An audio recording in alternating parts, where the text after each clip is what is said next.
Aquí inicia Contigo Siempre, un espacio cívico y democrático que promueve la participación ciudadana y la rendición de cuentas, fiel a la responsabilidad social que nos caracteriza como medio de comunicación. Contigo siempre, contigo siempre, contigo siempre. Muy bien, perfecto. Muy buenos días, buenas tardes y buenas noches, queridos oyentes y televidentes de esto que es Contigo Siempre, el programa mediante el cual Carlos Berman Reina lleva adelante este ejercicio de participación ciudadana y también de rendición de cuentas. Y el día de hoy tenemos una edición de lujo, la 278, en esta mañana de sábado 20 de junio, mes del manavitismo. Nos acompañarán en ese sentido los legisladores. A ver, si lo reseño un instante más, ¿me permiten? Aquí está. Para leerlo con exactitud, nos acompaña la ingeniera Ana Belén Marín Aguirre, primera vocal del CAL, asambleísta por la provincia de Cotopaxi. La magíster Doris Solís Carrión, asambleísta por la provincia de La Suay, el ingeniero Mariano Zambrano Vera, asambleísta por la provincia de Manabí. Con ellos hablaremos eminentemente del impacto de la ley de apoyo humanitario que ya cruzó la Asamblea Nacional una vez de que se trató el veto, la objeción parcial del presidente de la República y se encuentra ya para su publicación en registro oficial. De todos estos temas hablaremos el día de hoy y cómo va a impactar en la vida de los ecuatorianos. Asambleísta Carlos Berman, muy buenos días. Buenos días, un saludo a toda nuestra querida provincia de Manabí, el Ecuador y el mundo entero que nos sigue a través de la red de emisoras Alianza al Desarrollo de Manabí y de la Patria, en este su programa Contigo Siempre, edición 278, es decir, 278 semanas consecutivas de una permanente agenda territorial y una permanente rendición de cuentas. Recordemos que Contigo Siempre se ha llevado a cabo desde 11 provincias del Ecuador. Como siempre, un agradecimiento a la red de emisoras, a Contigo Siempre, www.contigosiempre.com, radio.com, a Radio La Voz de Manta, a Leonardo Zavala, Radio La Voz del Sur en Jipijapa, Rafael Falconí, Radio FB La Elegante Bahía, a Fernando Ver, Radio Huancavilca de Guayaquil, al economista Clever Chica, Radio Marejada de Manta, a Don Tulio Muñoz, Radio Sede Café de Jipijapa, César Legado Padre y César Legado Hijo, Radio Ovación de Machala, a Don Didio Ullauri. Con Radio Ovación de Machala cubrimos gran parte del territorio orense, la provincia de La Suay, la provincia del Cañar y parte también de la provincia de Bolívar. Radio Rumba Manavita, a Wilson Ortega, con Radio Rumba Manavita cubrimos gran parte del territorio ecuatoriano. Radio Jamavisión, a José Luis Chica. Y recordemos que este programa se transmite en vivo y directo por Televisión Manavita, Canal 30, y se retransmite los días domingos de 6 a 7 de la noche. Y en nuestras redes sociales, en Twitter, @BermanEresTú, y en Facebook, @Carlos Berman Reina. Y para entrar en materia, ¿le parece, asambleísta, sí, y queridos invitados en este panel, vamos a escuchar por interno lo que es un video introductorio a la temática del día de hoy.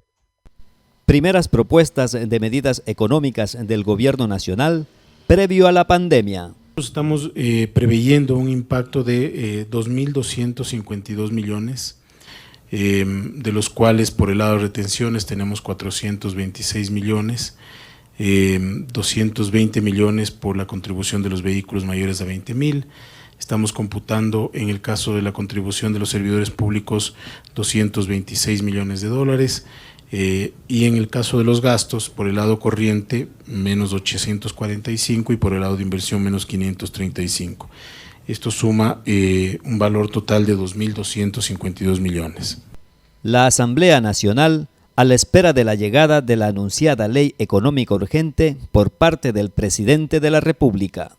La Asamblea sigue a la espera del proyecto urgente en materia económica. Desde el movimiento oficialista esperan mantener esta semana una reunión con el presidente, pues no hubo una reunión previa para el anuncio de las medidas económicas. Relación directa de los temas que se van a venir, sobre todo los temas que tiene que tratar la Asamblea, para evitar que estos temas lleguen a la Asamblea sin que haya un consenso previo en la misma. Pero no hay consensos, a los oficialistas no les participaron de las decisiones. Vuelve a caer en el mismo error, sin tener siquiera un pronunciamiento de una bancada que supuestamente estamos con el Ejecutivo. 30 días han pasado desde que se anunció enviar el proyecto económico urgente y no lo han hecho. Y con toda seguridad, de lo anunciado al país, vendrán muchos cambios. Envío del presidente Lenín Moreno de la Ley de Apoyo Humanitario, después de un mes de haber emitido el decreto ejecutivo 1017 del 16 de marzo del 2020, donde se dispone el estado de excepción nacional por el coronavirus. Y por eso he enviado el día de hoy a la Asamblea Nacional la llamada Ley Humanitaria. Su espíritu es motivar la solidaridad, que el que más tiene, más apoye al que menos tiene. Que las empresas más sólidas apoyen a las más débiles, a las más frágiles, a las que están pasando por problemas. Envío del veto por parte del presidente de la República. Atención, el presidente de la República, Lenín Moreno, envió a la Asamblea Nacional su veto parcial al proyecto de ley humanitaria que fue aprobado el pasado 15 de mayo. El documento consta con 32 observaciones, de las que se destacan las relacionadas al ámbito laboral. Contigo siempre, contigo siempre, contigo siempre. Bien, hemos visto esta estructura de línea del tiempo preparada por nuestra producción en torno a lo que ha sido la aplicación de medidas económicas y justamente el histórico de cómo se fue dando el abordaje de la Ley de Apoyo Humanitario. Asambleísta Carlos Berman.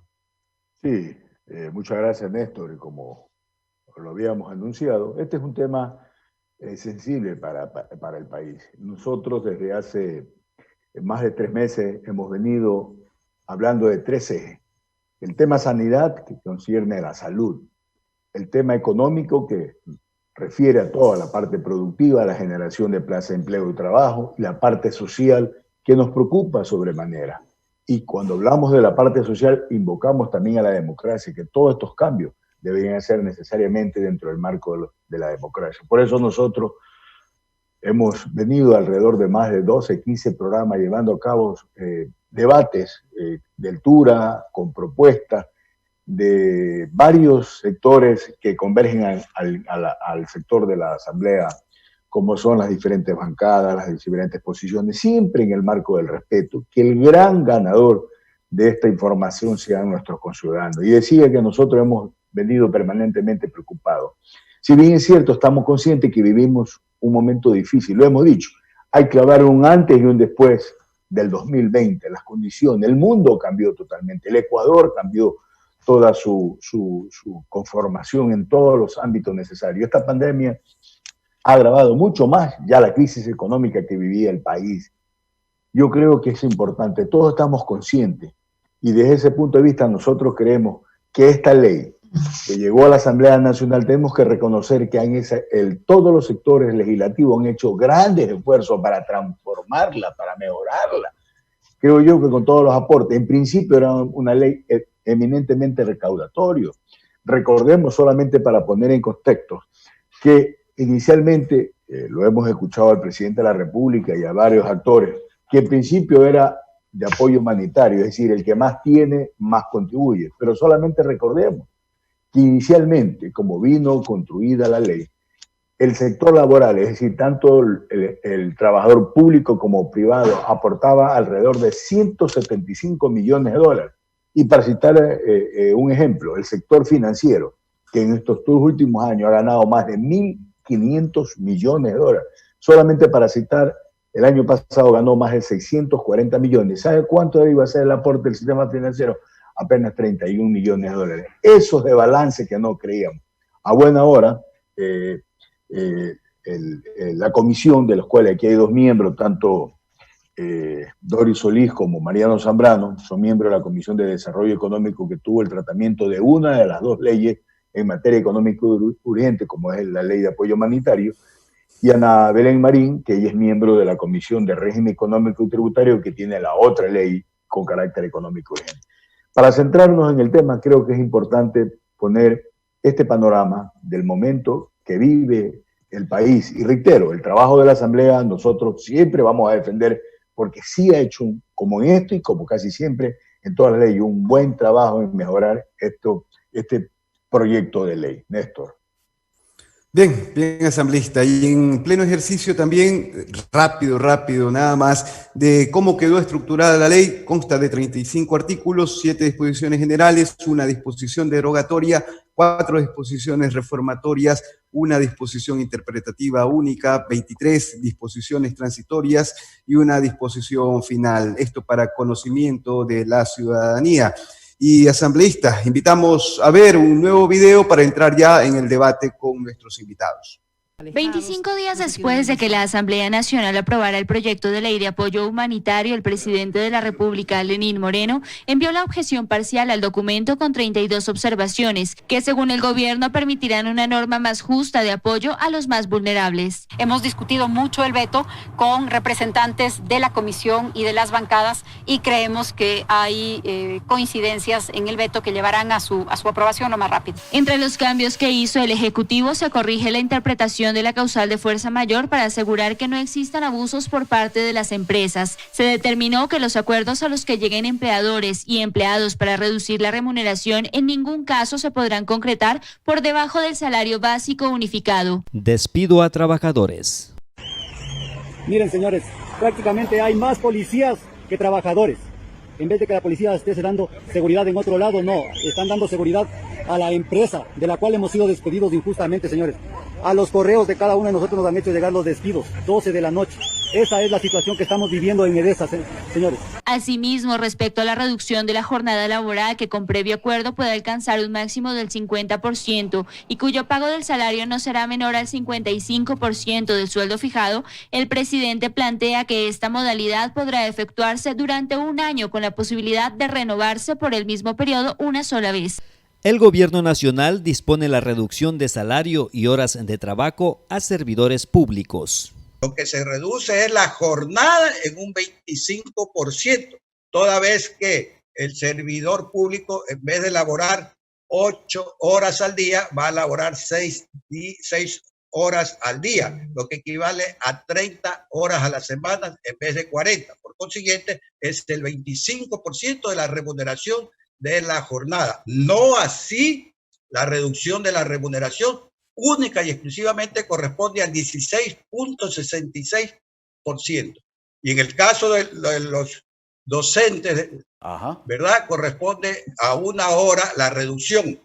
Y en consecuencia equivale al 8.33 de la reducción de la remuneración mensual. Se suma una normativa para el teletrabajo en el sector público y privado con el derecho a la desconexión de al menos 12 horas consecutivas para las personas que trabajan en esta modalidad. En cuanto al apoyo para los padres de familia que hayan perdido su trabajo, se contempla una reducción de hasta el 25% del valor de las pensiones y si deciden retirar a sus hijos tendrán garantizado un cupo en el sistema público. Mientras en el sistema público de educación, los profesores tienen que movilizarse con sus propios recursos.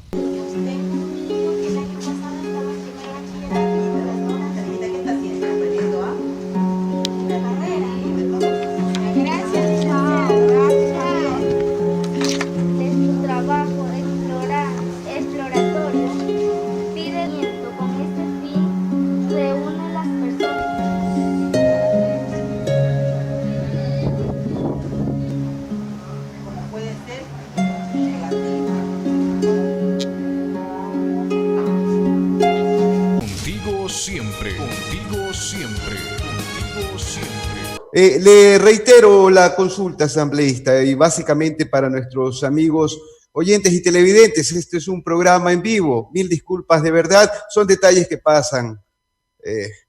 Todavía estamos en la dinámica de aprender a manejar los programas virtuales. Asambleísta Carlos Berman. Así es, vamos a tocar un primer tema, es en función a la pregunta en temas laborales.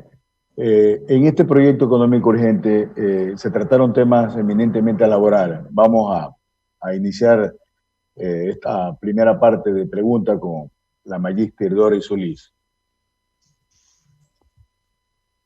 Gracias, Carlos. En primer lugar, mi saludo afectuoso a usted, a los colegas asambleístas, a los comunicadores, a todos los medios de comunicación que están enlazados.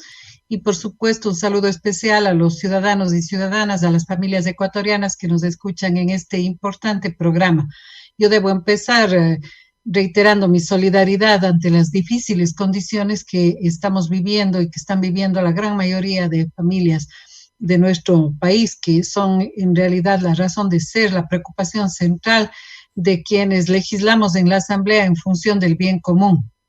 Mi saludo solidario a los maestros, a las personas que han sido despedidas del sector público y privado, que son miles de ecuatorianos y ecuatorianas y que son el corazón de este debate de la ley de ayuda humanitaria que bien usted ha colocado como el tema central de este programa.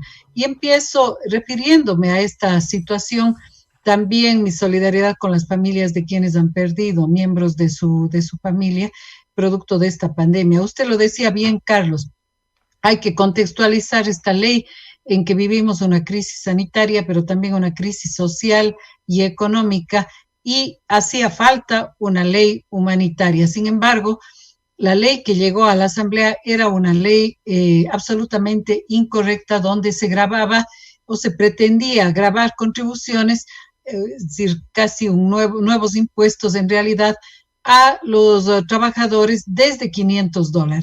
La Comisión de Desarrollo Económico a la que me pertenezco junto con mi colega Mariano Zambrano se opuso desde el inicio a que esta crisis se cargue al bolsillo de quienes menos tienen. Nosotros sabemos que se requiere para enfrentar la crisis sanitaria y económica recursos, pero esto no puede darse ni precarizando el trabajo de los ecuatorianos ni gravando a quienes menos tienen.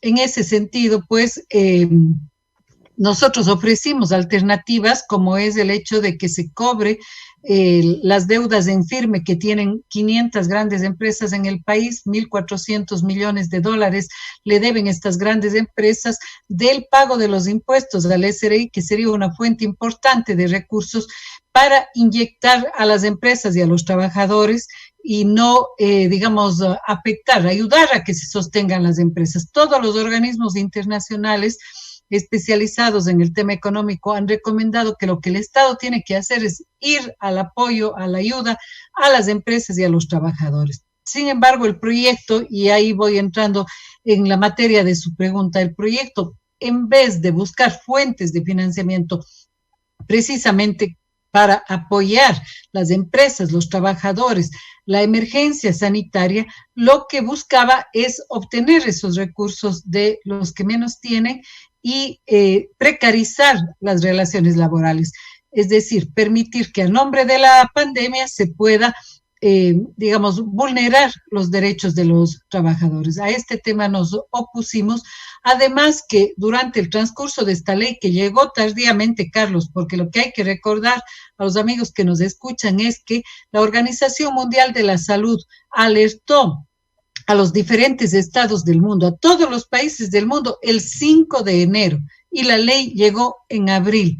Es decir, casi 4 meses después de que inició la pandemia. El 5 de enero, esta fecha hay que grabarse, el 5 de enero el país recibió las alertas como todos los países del mundo y sin embargo hasta marzo se autorizaron espectáculos públicos, no se tomaron las medidas adecuadas, teniendo un impacto gravísimo, sobre todo en nuestra querida provincia del Guayas, que a eso ya nos referiremos. Pero entonces la ley, el corazón de la ley de ayuda humanitaria debía obtener recursos para poder apoyar la emergencia sanitaria, la emergencia económica y la emergencia social, y no cargar en los que menos tienen. En ese sentido, Carlos, durante el transcurso del debate de la ley, vimos con absoluto dolor cómo miles de trabajadores públicos y de trabajadores privados fueron despedidos. Estos últimos, tomando el artículo 169 del Código de Trabajo y interpretando de una manera incorrecta la fuerza mayor, con lo cual los trabajadores salieron prácticamente sin una indemnización. Trabajadores y trabajadoras de 20, de 15, de 10 años con indemnizaciones de $200. Incluso, lamentablemente, cierta prensa se hizo eco y señaló como héroes personas que con esos $400 estaban haciendo emprendimientos, pero sin develar la enorme injusticia que esto significaba. Por ello, desde el inicio, una de las luchas importantes que al final se ganó es poner una norma interpretativa, una disposición interpretativa en la ley del artículo 169 sobre la fuerza mayor. ¿Para qué? Para que los miles de trabajadores, y esto es importante que nos escuchen, quiero destacar esta idea, Carlos y amigos, para que los miles de trabajadores despedidos puedan recibir una indemnización justa. Yo quiero poner el ejemplo de una empresa responsable en mi provincia, en la provincia de La Suay, la empresa Indurama, que cerró varias de las operaciones de la empresa, pero públicamente anunció que lo hacía reconociendo a los trabajadores la indemnización como despido intempestivo para que puedan paliar la crisis. Para ello eran los recursos que la bancada de la Revolución Ciudadana señaló, porque lo que recomienda el órgano de Naciones Unidas, y con ello voy terminando, que es la Comisión Económica para América Latina, la CEPAL, es que el Estado en estas circunstancias debe inyectar recursos, no quitarle recursos a los trabajadores, no quitarle recursos a las empresas, inyectar recursos para que se sostenga la nómina, para que se sostenga el trabajo, para que no empeoremos la economía que de por sí está afectada con las medidas de aislamiento social que tuvieron que decretarse. 1.400 millones, y con esto termino, Carlos, para ajustarme a los 5 minutos, 1.400 millones cobrando las deudas que tienen al SRI 500 grandes empresas. Todos pagamos nuestros impuestos al SRI. ¿Por qué no pagan los grandes grupos económicos? Porque no hay un Estado firme que les cobre. Luego también planteamos nosotros una contribución del 25% de aquellas empresas que tienen sus bienes en paraísos fiscales, que todos sabemos es una manera de evadir el pago de los impuestos en el país. Y otros mecanismos que, sin embargo, al final no fueron incluidos en la ley.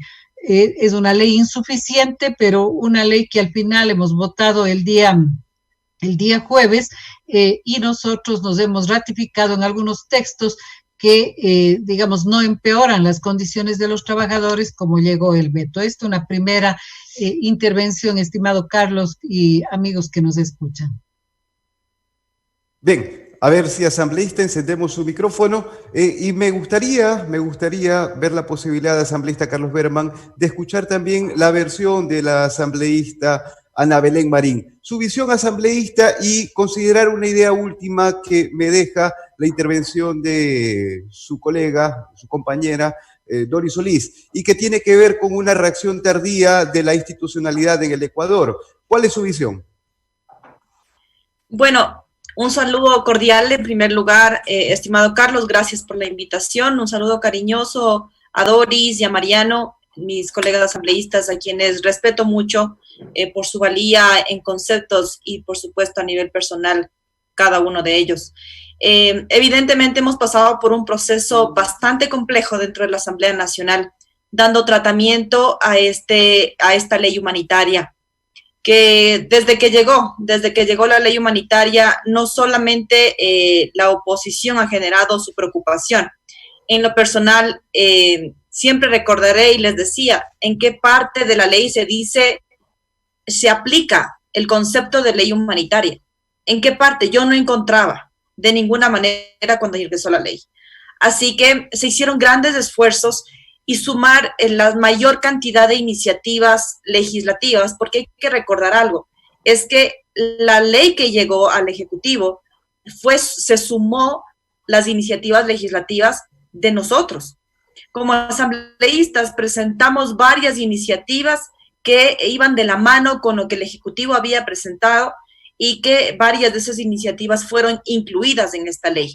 Así que ese es un primer ejercicio de institucionalidad, de que la Asamblea Nacional ya tenía sus propias propuestas, ya tenía sus propias iniciativas, y que apenas llegó la ley de apoyo humanitario desde el Ejecutivo, se condensó la mayor cantidad de conceptos.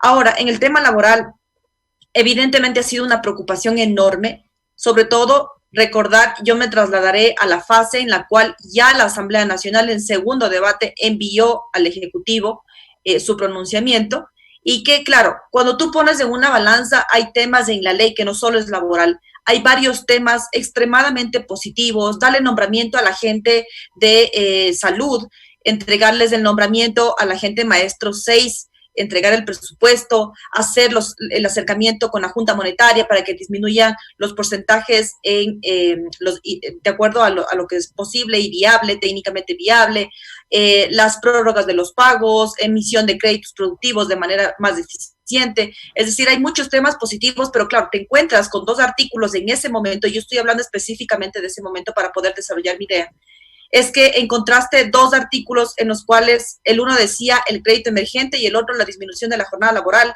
la cual en lo personal yo jamás estaba de acuerdo.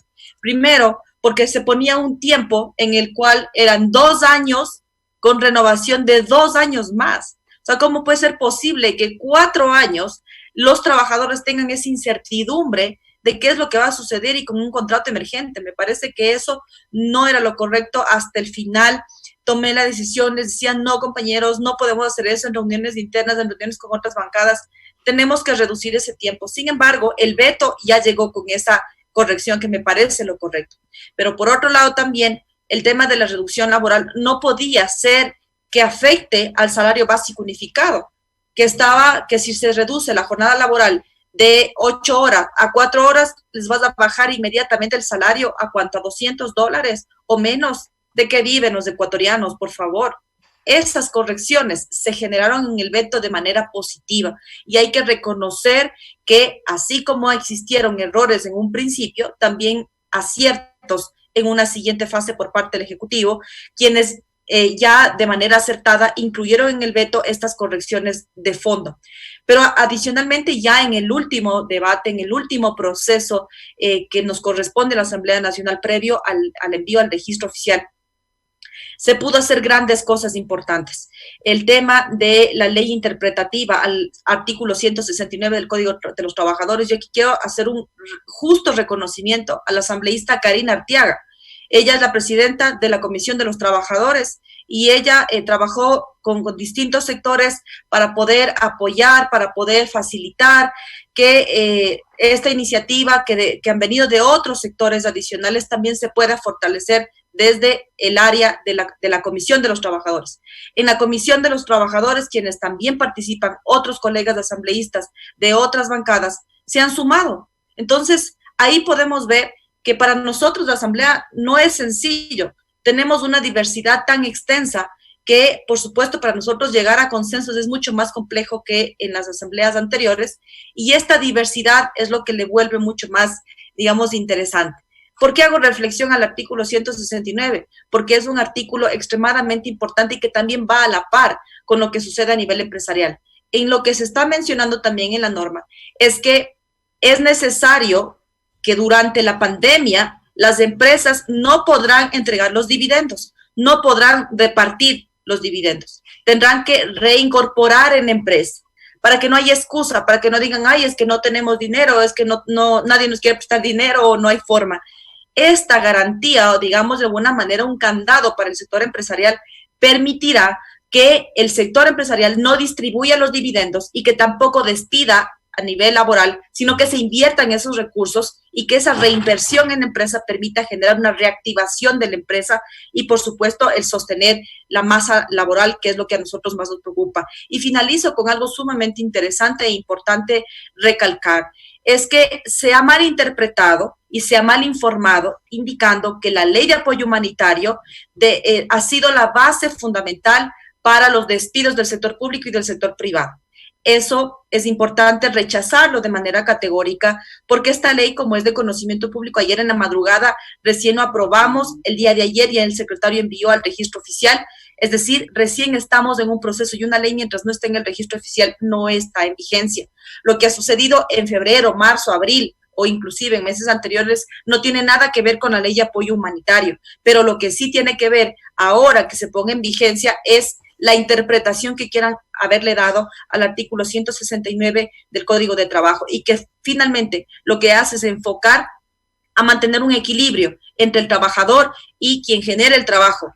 No podemos permitir que en esta crisis los trabajadores sean los principalmente afectados, pero tampoco podemos permitir que las empresas quiebren. Necesitamos hacer un proceso de equilibrio y que lo que hace la otra ley de apoyo humanitario, que también es interesante, que no voy a entrar en profundidad, pero también complementa, es tener las ordenanzas públicas en vigencia y que eso permita tener mayor confianza para poder tener ingresos desde las arcas internacionales. Bien, Carlos Berman. Así es, vamos a escuchar a la asambleísta Mariano Zambrano Vera. Mariano, bienvenido, muchas gracias. Muchas gracias, estimado Carlos. Un cordial saludo también para Doris, para Ana Belén, un fuerte abrazo. También para todos los que se encuentran presentes en esta reunión. Y a todos los que nos están escuchando, a las familias ecuatorianas, un fuerte abrazo y, como siempre, expresando nuestra solidaridad por todo lo que está ocurriendo en el país. Muchos de los que se han visto afectados de una u otra manera, los que hemos perdido un familiar, sabemos lo duro que es esta pandemia y realmente pues un cálido abrazo para todos. Creo que ambas compañeras han señalado puntos importantes. Creo que para entrar en el contexto de la ley es importante también entender desde dónde partimos, porque partimos de una economía que se encuentra muy complicada. La situación de las familias ecuatorianas es sumamente dura. La comisión, en lo particular, digamos, no entrando en el tema solo del veto, sino el tema de la ley como tal, creo que hizo un buen trabajo.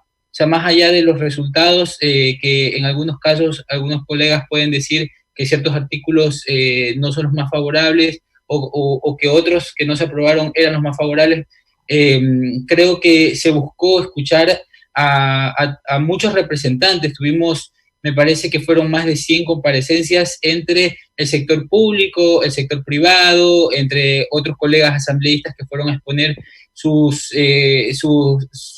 propuestas. Recuerdo que, particularmente me acuerdo que Ana Belén había presentado un paquete bastante importante de propuestas. De hecho, nosotros en la comisión empezamos a trabajar en un proyecto de ley antes de que el Ejecutivo lo envíe, porque ya habían varias iniciativas de muchos colegas asambleístas que iban en relación a poder buscar soluciones o ayuda digamos, al ecuatoriano para poder mitigar en algo las dificultades que se generaron producto de la crisis económica y de la pandemia que agravó más la crisis económica. Entonces, partiendo de eso, tenemos que recordar que cuando comenzaron las comparecencias, por ejemplo, temas básicos, cerca del 90% de las familias ecuatorianas no estaban preparadas o no tenían ahorros para soportar, digamos, la cuarentena,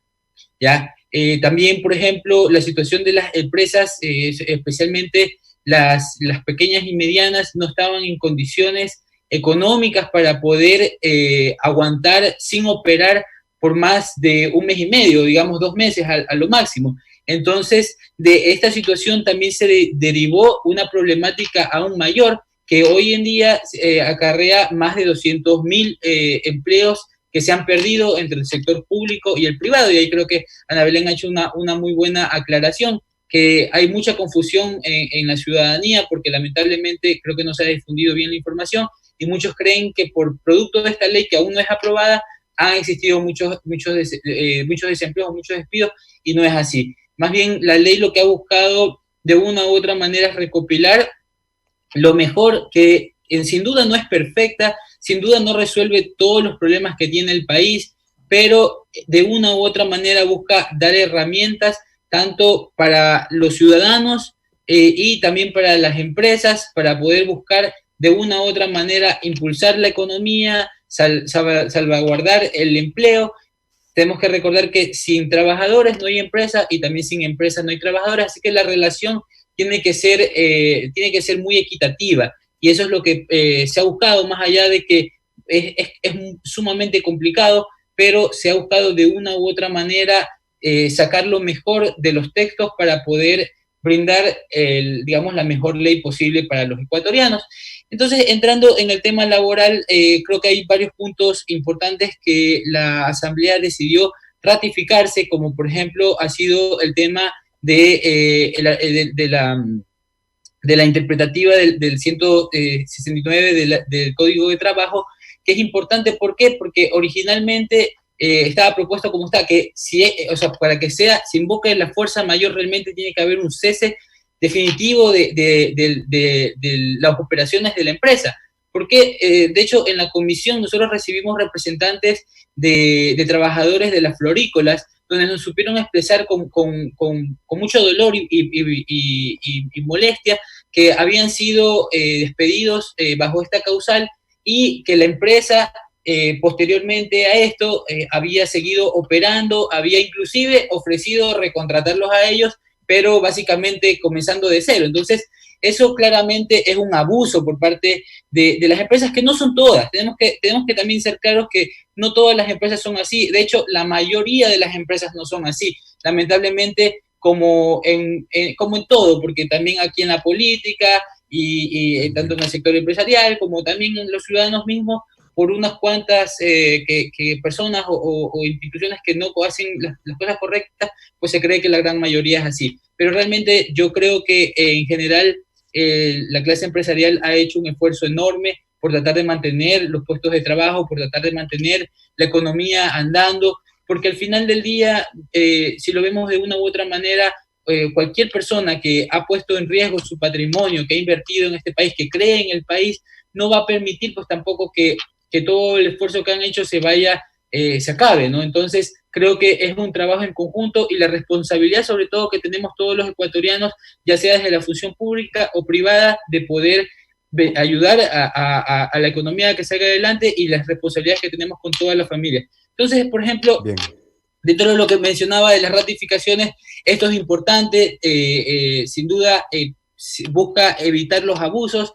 También hay otros temas como que ya los mencionaron mis colegas, que voy a decirlos rápidamente, pero por ejemplo, en el tema de los contratos emergentes, también se buscó la mejor opción. En tema de la jornada reducida, también se buscó de que de una u otra manera no exista, o poner ciertas como candados que permitan también que no existan tantos abusos. Entonces, en ese sentido, creo que sin duda es una herramienta que puede dar una ayuda a las empresas y tanto desde el punto privado, pero sobre todo buscando salvaguardar el empleo, que es tan importante hoy por hoy.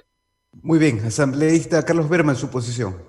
Así es. Primero debo manifestar que indudablemente teníamos que buscar el escenario óptimo para el país, crear y preservar el empleo como principio que está consagrado. La Constitución que rige hoy día el Ecuador es una Constitución garantista de derechos, y jamás se debió haber incluido el tema laboral en esta ley. ¿Por qué? Porque el Código de Trabajo lo establece, acuerdos. Se debió, solamente era regir lo que está hoy día establecido, porque haber incluido, yo comparto lo que se dice con los compañeros asambleístas, que sin haberse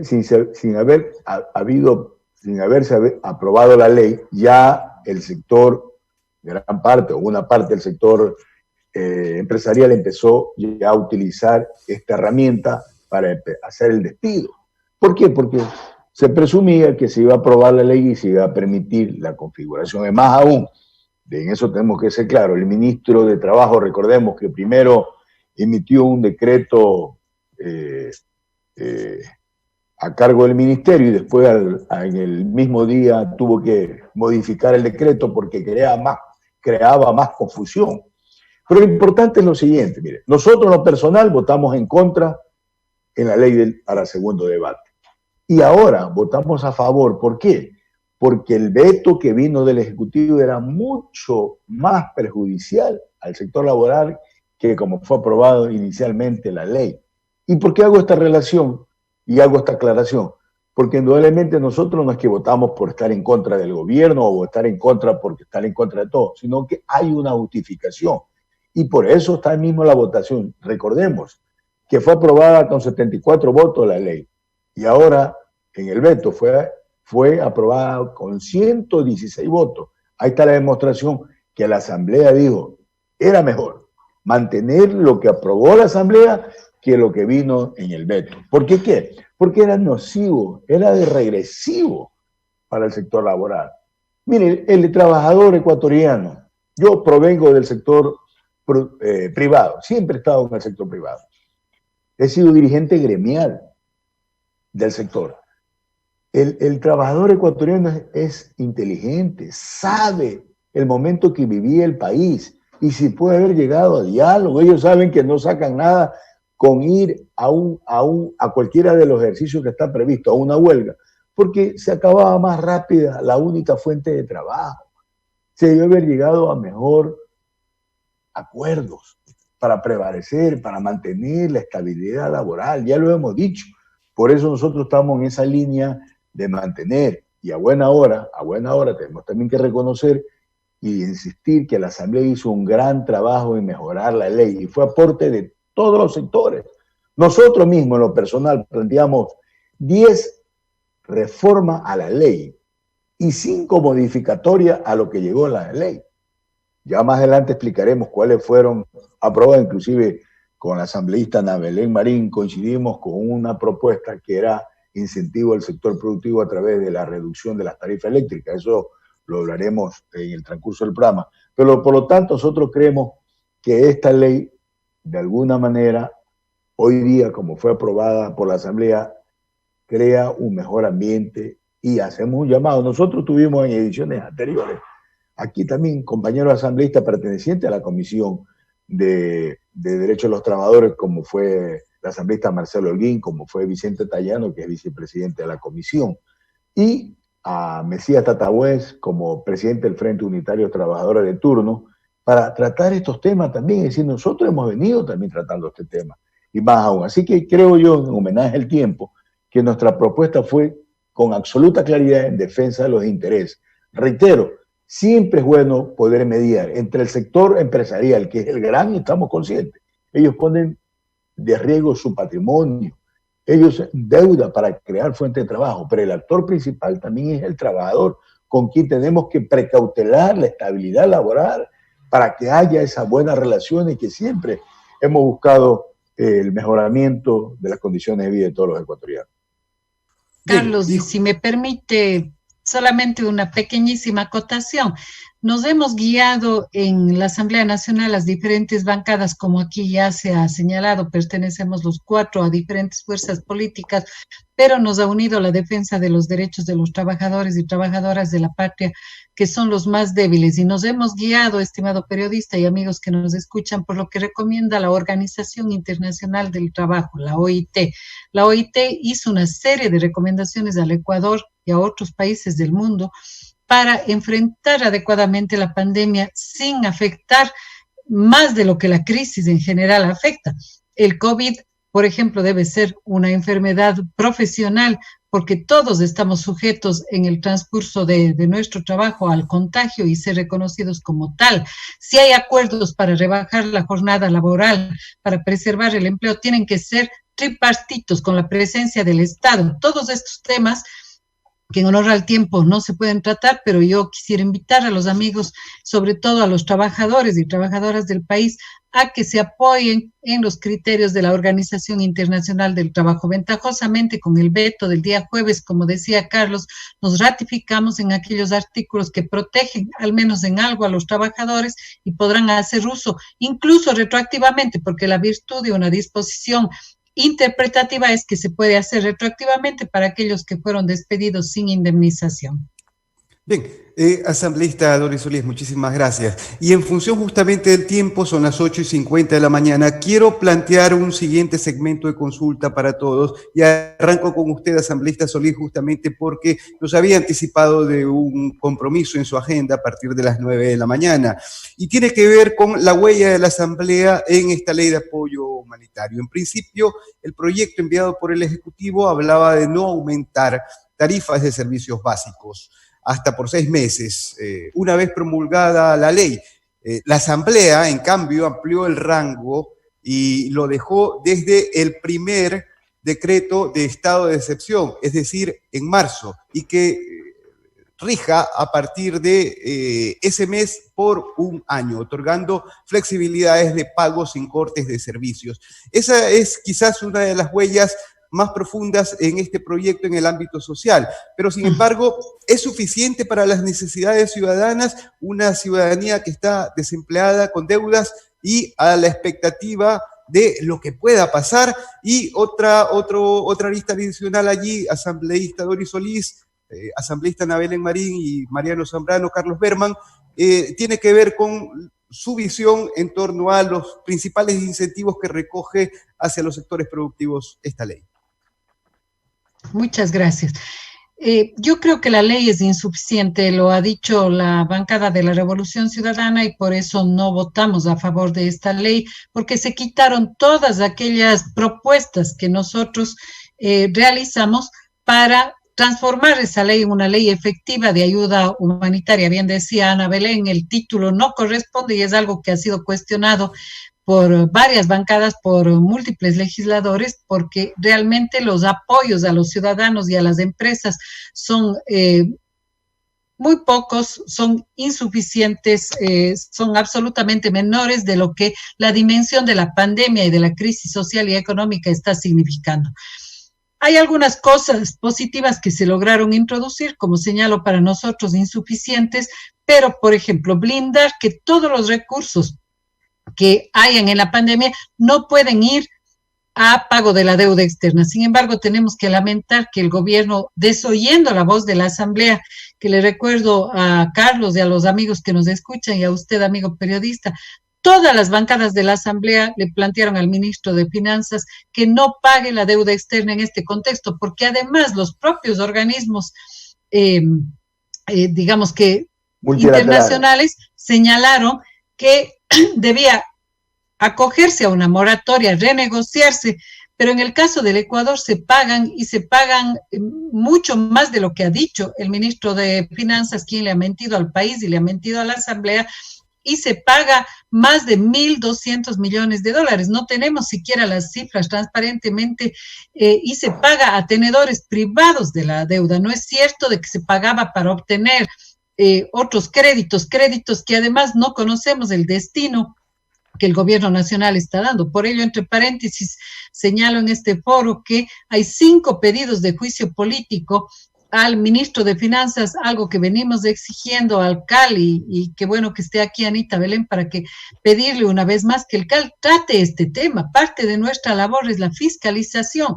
Hay que procesar este juicio político porque varias bancadas consideramos de que existen los causales suficientes para interpelar la pésima gestión del ministro de Finanzas. Ese es un primer planteamiento que hicimos en la ley: no pago de la deuda externa con los recursos que tienen que ir a salvar las vidas, a salvar la economía y la situación social de los ecuatorianos. Usted se ha referido al congelamiento de los precios de los servicios básicos. Ese es un tema que en la comisión y luego en el pleno nos hemos ratificado, sea por lo menos por un año. Sin embargo, conocemos cientos de denuncias de que las empresas de electricidad en el país han subido las tarifas de facto, de hecho, y esto es algo que vamos a fiscalizar a partir de que se emita ya la ley en el registro oficial, porque no puede en estas situaciones de pandemia que usted, yo y cada uno de los compañeros conocemos, hay miles de familias que se han quedado con 0 ingresos. Las personas que trabajan por cuenta propia, que son la inmensa mayoría de los ecuatorianos, los que no tienen un ingreso fijo, los despedidos que suman al parecer ya cerca de 100,000 personas despedidas, según los registros de personas que han salido del aporte a la seguridad social. Otro de los temas de apoyo que la Asamblea insistió, y lo insistió porque es posible, porque los propios organismos especializados a nivel internacional lo recomiendan, es la baja de las tasas de interés. Sí se puede bajar las tasas de interés activas y pasivas porque toda la economía ha decrecido. Sin embargo, la ley no toca una contribución de la banca y esto es absolutamente lamentable. Banca que ha tenido millonarias ganancias hasta el año pasado, 660 millones de dólares de utilidades, banca que no ha hecho una contribución efectiva hacia los ciudadanos, banca que funciona con los miles de depositantes, pero que realmente no ha contribuido ni está contribuyendo como quienes más tienen para paliar la pandemia. Esa es otra de las propuestas que se hizo. Lamentablemente no ha sido recogida más que con un artículo general que señala que la Junta de Regulación Monetaria estudie la baja de las tasas de interés, pero no digamos, asumiendo una decisión más directa. Sí hay artículos en la ley que plantean la necesidad de créditos blandos, créditos con bajo interés, con condiciones favorables, sobre todo desde la banca pública. Y este es un tema que vamos a seguir exigiendo al Ban Ecuador, que vamos a seguir exigiendo al Banco del Pacífico, que tienen que apalancar precisamente la economía de las empresas, dándoles créditos con facilidad, créditos inmediatos para el pago de la nómina, para el capital de trabajo, que es fundamental para que la economía no siga cayendo y decreciendo. Estos son algunos de los aportes y de los temas que debatimos en términos de los incentivos, precisamente para ayudar a los trabajadores. En el veto está también el tema de la rebaja del 25% en los establecimientos de educación privada. Yo creo que esto es particularmente grave en las universidades, donde los costos que pagan las familias ecuatorianas por sus hijos que están estudiando en estos centros de estudio son muy altos, mientras con el teletrabajo han disminuido claramente costos de servicios básicos, costos de internet y otros costos en las universidades.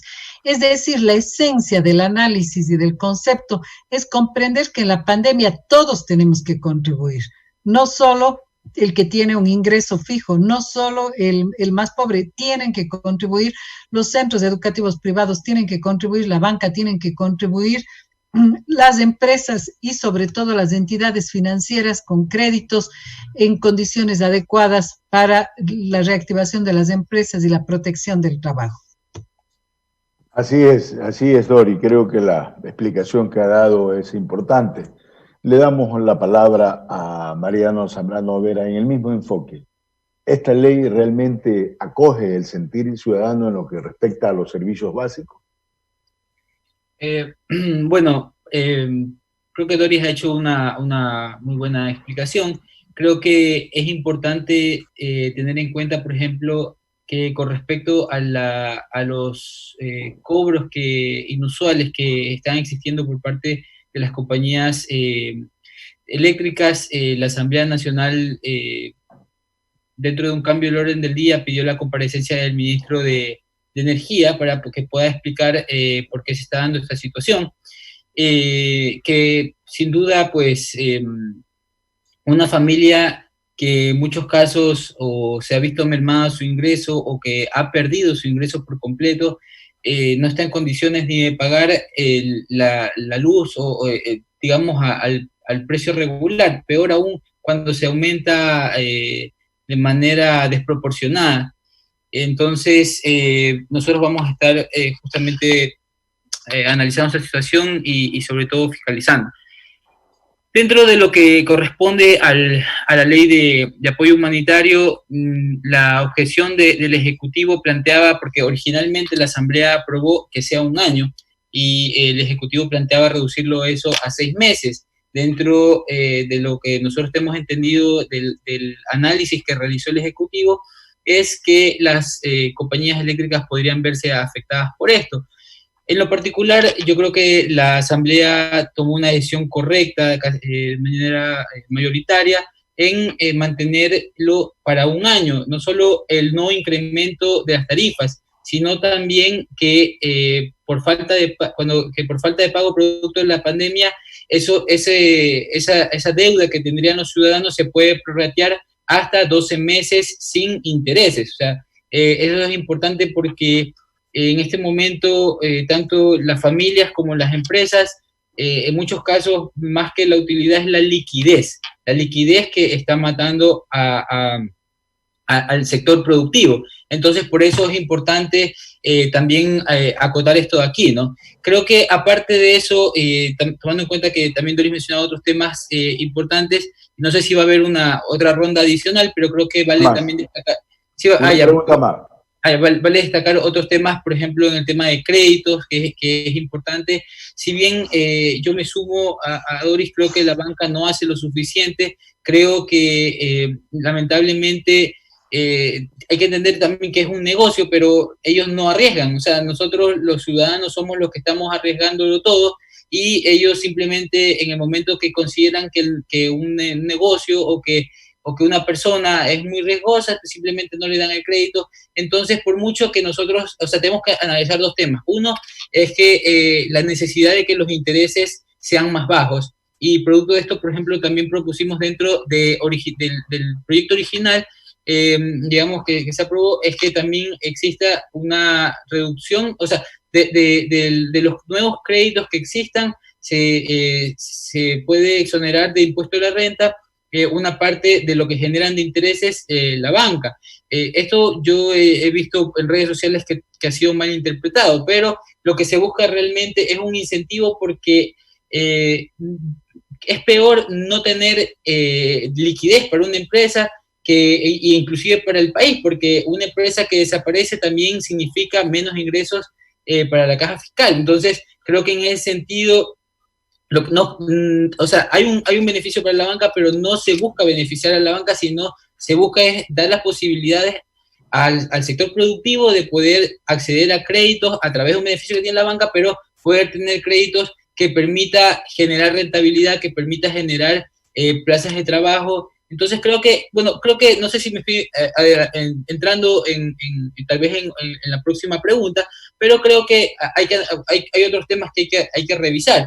Dentro de lo que yo recuerdo de la propuesta que habían hecho Carlos Berman y otros asambleístas, era de que la reducción debe ser, porque se plantea una reducción del 10%, ¿verdad? Pero que eso no es suficiente. Sin embargo, también tengo que mencionar que en algunos casos como este, también como por ejemplo en el tema de educación, que lo mencionó Doris, por ejemplo en el tema de educación fue terrible que la ministra de Educación ni siquiera haya ido a la comisión. No presentó excusa, no envió a un delegado, simplemente no fue, así que difícilmente se puede trabajar en un proyecto de ley, en una mejora, en un sector que es fundamental, que es importantísimo, pero que lamentablemente al nosotros no conocer también la realidad a profundidad de las instituciones educativas, ¿cómo podemos decir que el 25% de una reducción es lo correcto? Tampoco no conocemos cómo es la estructura de costos de una institución.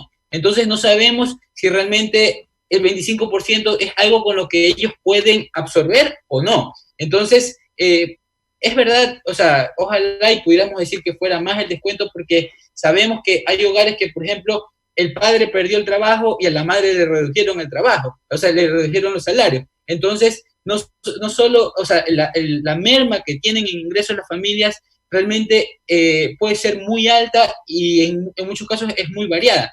Entonces, en esta ley también creo que es importante, y eso nosotros nos allanamos al texto del Ejecutivo, es que justamente haya esta conversación entre los representantes de los padres de familias con las instituciones para que se pueda determinar el tema del descuento, y adicionalmente también el Estado también entraría a aportar en el caso de que sea necesario. Bueno, eso más o menos es lo que tenía que mencionar. Disculpen si me anticipé a algún otro tema, pero creo que realmente hay varios temas o varias aristas que son importantes mencionar dentro del proyecto de ley, que si bien, como ya lo he mencionado, no resuelve los problemas del país, sin embargo, sí toca algunos temas que valen la pena tener en consideración, y sobre todo que la ciudadanía se entere de esto, que tengan conocimiento para poder hacer mejor uso de los beneficios que puede proveer esta ley. Gracias. Bueno, le damos la palabra a Ana Belén Marín sobre el mismo tema de los servicios básicos. Para no ser reiterativa en los temas que ya se han mencionado, que son absolutamente válidos, sí quisiera más bien hacer un poco más la ampliación en unos términos que siento que han quedado un poco sueltos. En primera instancia, recordar que complementando todo lo que se mencionó el tema laboral, el eje para nosotros importante en esta ley son los acuerdos, en distintas áreas. En el tema de inquilinato, en el tema laboral, en el tema educativo, es llegar a esos acuerdos. Y por esa razón es que en el acuerdo, uno de los acuerdos es la preservación de las fuentes de las fuentes de empleo, pero también la otra es cómo manejar la suspensión temporal, por ejemplo, del desahucio en materia de inquilinato, porque hay familias que viven del arriendo, pero también hay otras familias que necesitan pagar el arriendo para que su negocio funcione. Entonces, esos temas son los que requiere la ciudadanía, porque lo que nosotros necesitábamos era sintonizarnos con lo que más le preocupa al ciudadano. ¿Qué es lo que más le preocupa al ciudadano? Es que si tiene una deuda en el banco, en una cooperativa, no tiene dinero para pagar ese crédito. Entonces, a eso es que nosotros teníamos que enfocarnos. Y eso consta en la norma. Eso está constando, está un artículo en particular que menciona sobre la reprogramación de pago de cuotas por obligaciones con entidades del sistema financiero. No dice solamente el sector público, dice el sistema financiero nacional. Esto de la reprogramación de pago de cuotas es un alivio para el ciudadano, porque eso es lo que se requiere. El ciudadano de a pie quiere, en este momento, tener ingresos, es decir, créditos, para poder reactivar su negocio. Necesita que se ablanden o que sea mucho más llevadero esta reprogramación de las cuotas, porque el ciudadano de a pie va a necesitar definir y nosotros, todos, vamos a necesitar escoger. Con el poco ingreso que uno tiene en este momento, va a tener que escoger. O escojo pagar la cuota de la casa que tengo hace 10, 15 años, o decido con ese dinero que tengo de ingreso dar de comer a mis hijos. Esa es la decisión fuerte que tiene que tomar en este momento el ciudadano. Por eso teníamos que sintonizarnos en estas realidades. Pero también, ¿cuál es otra de las preocupaciones? Ya he mencionado el tema de inquilinato, he mencionado el tema de los pagos que están pendientes. Pero también hay temas adicionales de los seguros. A ver, yo tengo un seguro de vida privado, yo tengo el seguro del carro, el seguro de o sea, es decir, hay varios seguros que en este momento no podrían ser suspendidos. Y entonces, por decir un caso, si yo no soy asegurada al IES y una persona particular tiene un seguro y se le caducó, entonces en este momento, imagínense, si entra en crisis, no podía ser atendido porque su seguro estaba caducado. Ese tipo de temas de prórrogas de seguros también está incluido en la norma y que esto conllevó también la preocupación. Recuerdo claramente que esto fue una iniciativa de la asambleísta Cabezas, que ella mencionó respecto a que se pueda prorrogar el tema de la matriculación de los vehículos. Es necesario que también es una preocupación, porque no es que es $1 o $2 lo que se paga la matriculación anual de los vehículos, que se pueda hacer esa prórroga, es decir, buscar ese alivio del ciudadano que no puede dormir tranquilo porque los pocos ingresos de la venta ambulante, de la venta de las empanadas, de la venta del corviche, de la venta del encebollado, no le alcanza para pagar sus deudas. Lo que tiene que es decidir dar de comer a sus hijos. Y aquí quiero hacer una reflexión mucho más profunda. Estamos pasando por momentos muy difíciles en todo el país. Mi cariño, mi solidaridad, mi amor para Manabí, para mí es mi segunda provincia. Yo estuve ahí muy de cerca el segundo día del terremoto, estuve ahí. Tengo mucha gente en Manabí que ha trabajado conmigo, así que un cariñoso saludo a todos. Me han enviado varios mensajes que nos están escuchando a través de la radio. Siempre les recuerdo con mucho amor todo lo que entregamos. Nuestro trabajo siempre ha sido así, con convicción absoluta. Hoy estamos pasando todos por momentos muy complejos, muy difíciles, pero necesitamos renovar nuestras fuerzas, que el gobierno entregue todas las herramientas necesarias para poder reactivarnos a todos los sectores, no solamente a los grandes, principalmente a los más vulnerables, a los que viven del trabajo diario, a los que tienen preocupación de sus hijos. Y ese es el punto final de esta reflexión, el tema educativo.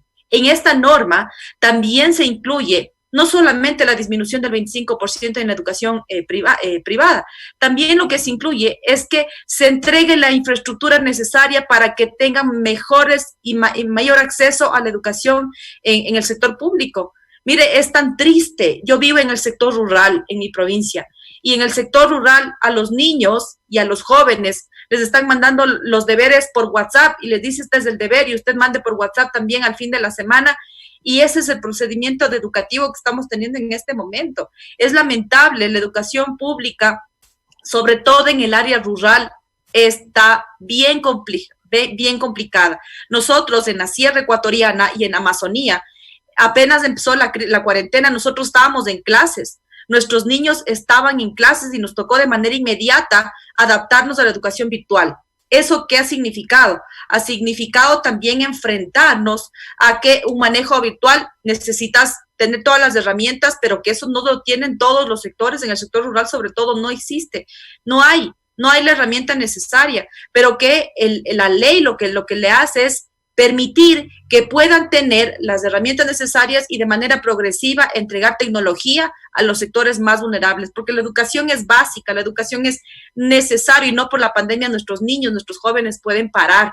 Y esto es una reflexión profunda para el Ministerio de Educación, que haga su trabajo de manera mucho más reforzada, porque evidentemente este ciclo escolar ha sido un ciclo bastante deteriorado por la pandemia, que no podemos echar la culpa, pero que sí pueden hacerse y redoblarse esfuerzos para generar mejores herramientas a nivel educativo. Sobre este tema, nosotros también queremos dar nuestro punto de vista, pero antes, bien traído un tema que es referente a la conectividad. Nosotros en programas anteriores también hemos tenido aquí a referente de la educación, desde miembros de la Comisión de Educación de la Asamblea Nacional, coordinadores del sector educativo en todos los niveles para ampliar la cobertura, y hemos planteado algo. El Ecuador hoy día tiene 3 canales oficiales, estatales. A través de la red de canales estatales podríamos mejorar la enseñanza educativa en todos los niveles. Tenemos radios también de las estados ecuatorianas que también se podría ampliar. Pero adicionalmente nosotros presentamos el año pasado, y fue calificado ya por el CAL, una ley que obliga a las operadoras que tienen hoy en día en el país, que están operando en el país, a que haya una mayor cobertura de conectividad. Obligación. Y hemos hablado con el presidente de la Comisión de Gobiernos Autónomos porque la ley está ahí. Ahora que se va a debatir en segundo y en definitivo debate la ley del COTAT, incorporar ahí de manera urgente para aprobar, para obligar, pero no como en esa ley que también nosotros votamos para el archivo en noviembre del año pasado, cuando también se incluía varios temas de conectividad y telecomunicaciones, pero nada obligado. Esta ley lo obliga. Contestando el tema de la pregunta, en el tema de servicio básico, ustedes recuerdan que nosotros planteamos, pero con sentido común, con coherencia, con conocimiento de causa, que ya que nos obligan a través del decreto de sección estar en total aislamiento, porque nos obligan a poder, y está bien, el quedarnos en casa, con mucha más razón ha incrementado los costos de la energía eléctrica. En la sierra, como lo señala que ya estaban en clase, el teletrabajo, ¿cierto? Todo hoy día se hace a través, y en el régimen de la costa, el clima nos obliga a utilizar o un ventilador o un aire acondicionado en mayores condiciones normales. ¿Qué planteamos nosotros en esta ley? Planteamos que se mantengan los mismos valores que pagamos en la tarifa eléctrica entre marzo y junio del año pasado, se mantenga. No fue aprobado, no fue acogido, y usted sabe, Dori, usted sabe, Mariano Zambrano, que hicimos a manera particular acciones para que sea aprobada esta ley, que de alguna manera nos evitamos los problemas que hay ahora. Nosotros también le mandamos una comunicación al CONELEC, que era el organismo encargado de decir, señores, mantengan los mismos costos, y no se perjudicaba a nadie. ¿Qué va a pasar ahora? Se va a entrar en una etapa de hacer una nueva lectura para hacer una reliquidación de los valores que hemos pagado. No hubiéramos ahorrado tantos problemas. Por eso hay que mucho actuar con sentido común. En homenaje al tiempo, y porque tenemos una última pregunta, ya nosotros expresaremos, pero ese era un planteamiento. Y hemos dicho, nosotros también planteamos una reducción de las tarifas eléctricas, especialmente al sector productivo, y Ana Belén, usted también presentó ese proyecto que era una tesis nuestra que la veníamos diciendo. El Ecuador, más del 90% genera energía hidroeléctrica. Si no la utilizamos, se va al río, y del río se va al mar. Pero tampoco fue acogida nuestra propuesta, que era de alguna manera siendo coherente para buscar el mejoramiento de las condiciones de vida. Néstor, somos respetuosos del tiempo para llegar en última pregunta, y como Doris había pedido que ella tenía que retirarse porque tenía un compromiso, vamos a darle las palabras finales a Doris, no sin antes hacer una última pregunta: los incentivos para el sector productivo y el sector ciudadano en esta ley. Doris.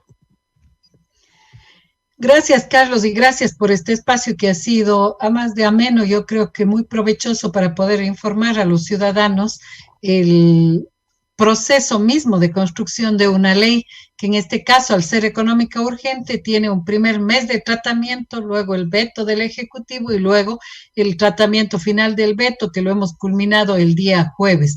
Esperemos que una vez promulgada los limitados aspectos positivos que tiene esta ley, que pudo ir más allá, que pudo resolver mucho mejor los temas de la pandemia, sin embargo puedan ser usados por los trabajadores, particularmente utilizados por los ciudadanos para en algo paliar la situación social y económica que vivimos. Yo creo que sin duda alguna en algo menos de un año que nos queda en la legislatura tenemos que insistir en esos proyectos de ley que bien señala usted, Carlos, que han sido propuestos por varios asambleístas para crear incentivos, para crear apoyos a los ciudadanos en los diferentes ámbitos. Yo creo que el sector productivo lo que básicamente necesita es crédito en condiciones blandas. Hay varios proyectos de ley, por ejemplo, para impedir que la banca siga haciendo cobros indebidos. Usted va a un cajero de su propio banco con su propio dinero y le cuesta, si es que usted, digamos, hace esa gestión, le cuesta absolutamente todo, lo cual alimenta, ya decía Mariano, el lucro de una empresa privada que es un negocio, el sector financiero, pero que no está dando su contribución en este contexto de la pandemia. Entonces, yo creo que la banca pública, particularmente visto que el Banco del Pacífico ya ha anunciado créditos al 5%, creo que el sector de la economía popular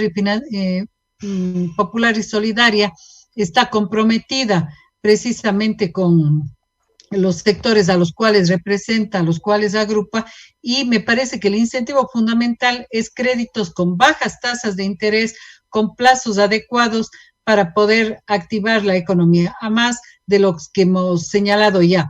Yo hago un llamado también a los gobiernos locales que no necesitan la ley humanitaria para crear algunos incentivos. Le puedo comentar que en la provincia de La Suay, 4 de los 15 alcaldías han condonado, es decir, han perdonado el pago de los servicios básicos correspondiente a marzo, abril y mayo, que han sido los meses más críticos para los ciudadanos. Sí se puede hacer.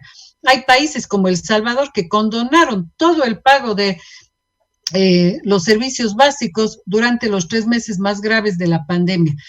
Es decir, hay que tomar una serie de iniciativas que ayuden a la economía de las personas. Creo que aquí todos hemos señalado qué es lo que ha ocurrido en los hogares de los ecuatorianos, que se han quedado muchos de ellos con 0 ingresos. ¿De qué vive la señora peluquera que tengo en la esquina de mi cuadra? ¿De qué vive el pequeño negocio que ha permanecido cerrado los 3 meses? Es de esa economía de los ecuatorianos de lo cual estamos hablando. Entonces yo creo, Carlos, que esos son los incentivos fundamentales en el tema de los arriendos también. La ley plantea varios mecanismos para comprender la situación de imposibilidad de pago de los arrendatarios sin afectar también a las familias que viven de esos arriendos, pero encontrando fórmulas y acuerdos que comprendan la magnitud del impacto económico que ha tenido la pandemia. Yo cierro mi intervención señalando que la lucha no termina en lo que ha salido de la ley. Yo creo que hay muchos aspectos que la Asamblea debe seguir tratando y particularmente aquellos macro, que es no continuar pagando la deuda externa, sino invertir esos recursos en la economía interna, repatriar capitales de los paraísos fiscales, hacer que se paguen las deudas de los grandes grupos económicos. Yo creo que el ciudadano común se preguntará qué corona tienen las grandes empresas para no pagar deudas en firme. 1.400 millones, Carlos. Y nosotros como bancada estaremos también presentando otras iniciativas, como digo, en lo que nos queda de la legislatura para luchar hasta la última hora, hasta el último día, en beneficio de los intereses generales de los ecuatorianos y de un mejor país. Muchas gracias, Carlos, a los colegas asambleístas por haberme permitido participar en este espacio. A usted, Dori, muchas gracias por su acompañamiento. Sabemos de su agenda comprometida y agradecemos su presencia. Doris Solís, ella es asambleísta de la provincia de La Suay y miembro de la Comisión de Desarrollo Económico y Productivo de la Asamblea Nacional. Muchas gracias. Le damos la palabra a Ana Belén Marín en el mismo sentido que habíamos tocado en el tema de incentivo que hay en esta ley. Bueno, yo me he adelantado a decir varios de los incentivos, sin embargo, todavía quedan algunos más. Y yo, antes de empezar, yo sí quisiera decir que esta ley no resuelve todos los problemas que estamos viviendo, sin duda alguna. Existirán más iniciativas en el proceso y nosotros, dentro del Consejo de Administración Legislativa, haremos nuestro mejor esfuerzo, como siempre lo hacemos, de manera eficiente, dar el tratamiento de manera inmediata cuando ingresan este tipo de normativas que van a activar al país. En esa línea, los incentivos que también considero que están formando parte de esta norma es los créditos productivos. Si bien es cierto, dentro de la banca puede generarse los créditos en distintas líneas, la diferencia es que aquí se hace una especificación que sea mucho más ágil, efectivo, con unas tasas preferenciales, que sean blandos, que sean inmediatos, porque en este momento no se está poniendo solamente a la banca pública, se está incluyendo a todo el sistema financiero, que es también una gran diferencia. Así como la banca ha tenido sus grandes ingresos, sostenibilidad, yo en ese punto miro desde dos aspectos. En el uno, qué bueno que tenga buenas, valga la redundancia, que sean sostenibles, qué bueno que tengan buenos rendimientos, porque ahí está el dinero de nosotros quienes somos los aportantes. Pero también, por otro lado, así como han tenido sus grandes ingresos, lo que no comparto es que, por ejemplo, lo que sucedió, la distribución de los dividendos entre ciertos actores. Entonces, ¿cómo justificas que en plena pandemia se reparten los dividendos cuando eso, lo correcto, tenía que haber sido nuevamente reinvertido para que no entre 3 o 4 o 5 personas se distribuyan los dividendos de los bancos o de las cooperativas, sino que eso se reinvierta para generar justamente créditos mucho más blandos? Como eso no se resolvió y no puede quedar a discreción de cada banco, es que se tiene que incluir en una ley. Es que unos pueden hacerlo y otros no. Unos pueden prorrogar el crédito y otros no. Es que eso es lo que no debemos permitir, que quede a discreción, sino que quede escrito en una norma específica como esta. Pero otro de los incentivos que me encantaría hablar es respecto a la estabilidad laboral en el sector de salud. Esta es una iniciativa también de una asambleísta, de la asambleísta María José Carrión. Ella generó esta iniciativa con mucha fuerza, ha recibido el apoyo de todas las distintas bancadas, y que este es un reconocimiento más allá de entregar un papel, es generar estabilidad laboral, porque eso es el sacrificio que están haciendo en primera línea los médicos, enfermeras, camilleros, todos los que hacen salud, están trabajando fuertemente en jornadas extendidas que, por supuesto, poniendo inclusive en riesgo su propia vida de que puedan ser contagiados. Conocemos el gran porcentaje de médicos, enfermeras y demás actores de la salud que han sido afectados. Así que, de alguna manera, por decirlo así, de alguna manera, generar este proceso de estabilidad laboral al sector de salud tiene que ser una compensación y un agradecimiento de la patria a todos ellos quienes han estado en primera línea corriendo en riesgo inclusive su vida y que también han dejado mucho tiempo de ver a los suyos por miedo a contagiarles. Este reconocimiento está aquí en esta norma. Y el siguiente incentivo es que en el tema de entregar los nombramientos a los que concursaron en Maestro 6, no se les entregaba porque básicamente decían que no se tenía presupuesto, que Finanzas no ha entregado el presupuesto y que no se les puede entregar, y que existe en el territorio duplicidad de espacio, en el mismo espacio 2 o 3 personas que supuestamente han ganado el concurso.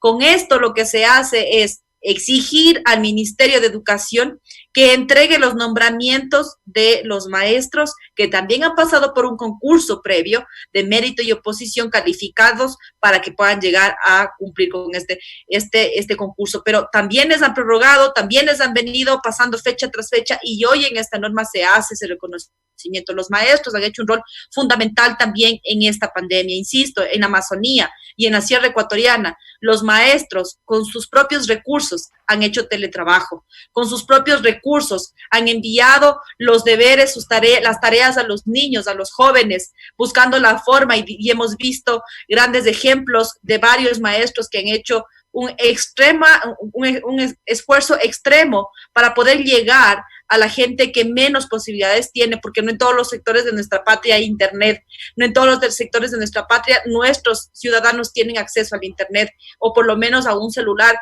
con tecnología para recibir por un WhatsApp un deber. Esas diferencias son las que también están reconocidas aquí, pero como insisto, esta ley no será suficiente y seguiremos nosotros de manera progresiva generando iniciativas adicionales.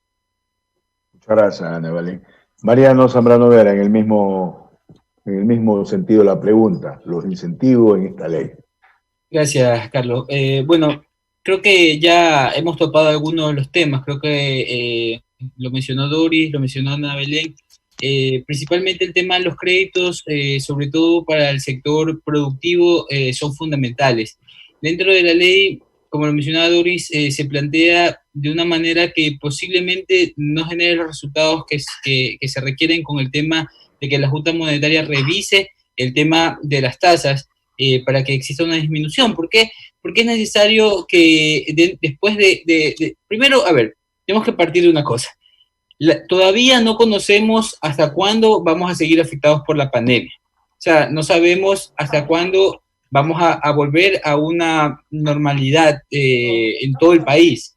No sabemos cuánto va a ser la afectación económica que va a tener el país y cuándo van a retomarse las actividades y se va a comenzar realmente a recuperar la economía. Entonces, en ese sentido, creo que partiendo de eso, las necesidades que puede tener los sectores, digamos, van a ir variando y tal vez van a ir aumentando. Entonces, creo que en ese sentido, y por otras razones también me sumo a lo que dice Ana Belén, que la ley obviamente se queda corta para las necesidades que pueden existir. Sin embargo, hay ciertos puntos que yo creo que vale la pena recalcar.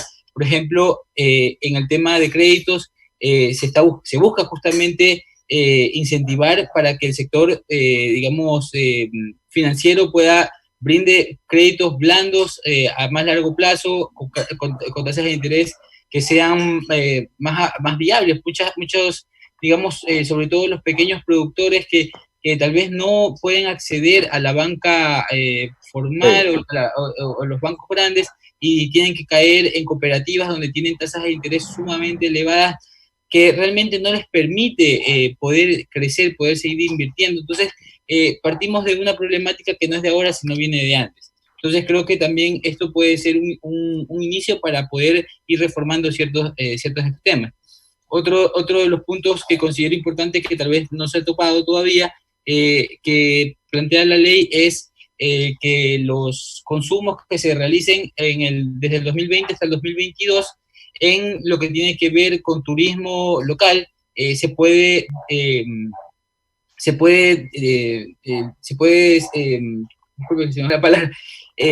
exonerar del impuesto a la renta. Del impuesto a la renta, sí, efectivamente. Eso es una propuesta justamente que la hizo Carlos Berman, y nosotros en la comisión obviamente la hemos apoyado. Entendemos que, por ejemplo, el sector del turismo va a ser uno de los que más difícilmente se va a reactivar, y es uno de los que más genera trabajo porque genera una gran distribución. Entonces, creemos que, por ejemplo, en lo particular, yo considero que esta es una propuesta que es muy buena, que acogió la comisión, que también ya se aprobó, y que esperamos que realmente ayude a un sector tan importante, porque también tenemos que tener en cuenta algo, que por mucho que puedan existir ciertas normativas, también tenemos que pensar cuál es la realidad, y no necesariamente, por ejemplo, en este caso, una normativa que beneficia considerablemente quiere decir que realmente ese sector se va a reactivar con mucha rapidez. Entonces, en ese sentido, por ejemplo, lo que decía Doris Solís, es importante que también en los distintos territorios los CATS puedan analizar la posibilidad también de dar impulso a estos sectores que son necesarios para la economía y que son muy vulnerables y que se han visto seriamente afectados. Dentro de otros temas que ya han topado, creo que el tema de los alquileres es fundamental tanto para las familias como también para el sector comercial. Originalmente, en el texto original solo mencionaba la familia, y dentro de la comisión incorporamos también que se considere el sector comercial, y sobre todo también hemos buscado de que no se vean afectadas las familias o las personas que viven de los arriendos. En muchos casos son personas adultos mayores que su única fuente de ingreso es el arriendo. Entonces, eso de ahí también se ha buscado salvaguardar. Otro de los temas que también es importante tener en cuenta es el concordato, que también se busca justamente que producto de la pandemia muchas de las empresas no van a poder, cumplir con sus obligaciones, y se está buscando también buscar una medida en la cual a través del diálogo, el consenso y la mediación se pueda llegar a acuerdos para que los proveedores y los deudores puedan mantener una relación y puedan sobre todo sostener la operación y por ende el trabajo. Estos son varios de los temas que considero fundamentales, otros ya los hemos topado. Sin embargo, también me sumo a que si bien esto no es suficiente, en la Asamblea vamos a seguir trabajando en propuestas que puedan generar beneficios al sector, al sector económico, para que pueda haber un mayor desarrollo. En lo particular, yo estoy trabajando en un proyecto de ley que es para dar mayor impulso a las bolsas de valores, que considero que también pueden ser una fuente importante para dar una fuente de financiamiento o dar ayuda al sector productivo, tanto pequeño, mediano como grandes empresas. Y bueno, dentro de esto también estoy planteando otros temas, por ejemplo, que la emisión de bonos se haga exclusivamente a través de la bolsa de valores, para que haya una mayor transparencia y que no tengamos, no pasemos por lo que estamos viviendo hoy en día, que realmente nos vamos enterando a cuentagotas de lo que está sucediendo, cuando con ciertos recursos que podrían haber servido para mitigar los efectos de la pandemia. Entonces, esos son algunas de las iniciativas. Hay muchos otros colegas que tienen otras iniciativas. En la Comisión de Desarrollo Económico justamente estamos tratando, por ejemplo, la ley de turismo, estamos tratando la ley de economía circular, estamos tratando reformas a la ley de compañías. Entonces estamos buscando también otras herramientas que puedan servir para el desarrollo del sector productivo y para poder buscar de una u otra manera como país salir adelante. Bien, muy bien, asambleísta Carlos Berman, ya llegando en la recta final, también su apreciación. Bueno, nosotros planteamos varias propuestas dentro de los incentivos productivos, ya lo ha comentado Mariano. Uno de los sectores más golpeados es el sector turístico, por eso nosotros hicimos una propuesta que durante los años 2020, 2021 y 2022 sea considerado el gasto de turismo deducible del pago del impuesto a la renta para reactivar la economía. Se menciona que por lo menos de 2 a 3 años va a necesitar el sector turístico del Ecuador poderse reactivar, por lo tanto era inmerso plantear esto. Ya se lo he dicho, el tema del desahucio, también planteamos que además de ser el tema de vivienda, también se incorpora el tema comercial. Miren, nosotros planteamos y hemos dicho, nosotros no tenemos nada con el sector financiero privado. Es más, en el caso particular, hace más de 40 años empezamos a ser deudor ya del sector privado ecuatoriano y toda nuestra existencia hemos honrado las deudas e inclusive con toda la banca pública, la banca privada cerrada. Nosotros planteamos que tenía que haber una excepción, el calificar al sistema financiero privado con el público, es decir, no tenía que tener los mismos niveles de provisión el sector de la banca pública y del privado. ¿Por qué? Porque la banca pública no tiene fines de lucro, lo que sí lo tiene la banca privada, legítimamente, desde luego, porque es un negocio lícito. Por eso nosotros planteamos, y estamos conscientes, conocemos de la materia también, que no podía fijarse los intereses a través de una ley. Pero sí exigíamos que el Estado ecuatoriano inyecte recursos a la banca pública, porque ya que la Junta de Control en materia política y económica en el país no asumía ese rol, como lo han hecho en diferentes países, y hacíamos nosotros un ejemplo. La banca privada en Argentina resolvió prestar al 50% la tasa de interés para capital de trabajo. ¿Qué significa esto? Para que los empleadores puedan pagar el rol de pago y poder tener también recursos para seguir operando las empresas, con el simple hecho de presentar el rol que han pagado, tenían el 50% de la tasa de interés. Eso era contribuir al desarrollo del país. Nosotros planteamos por eso, y lo hemos dicho, que los recursos se los canalizan.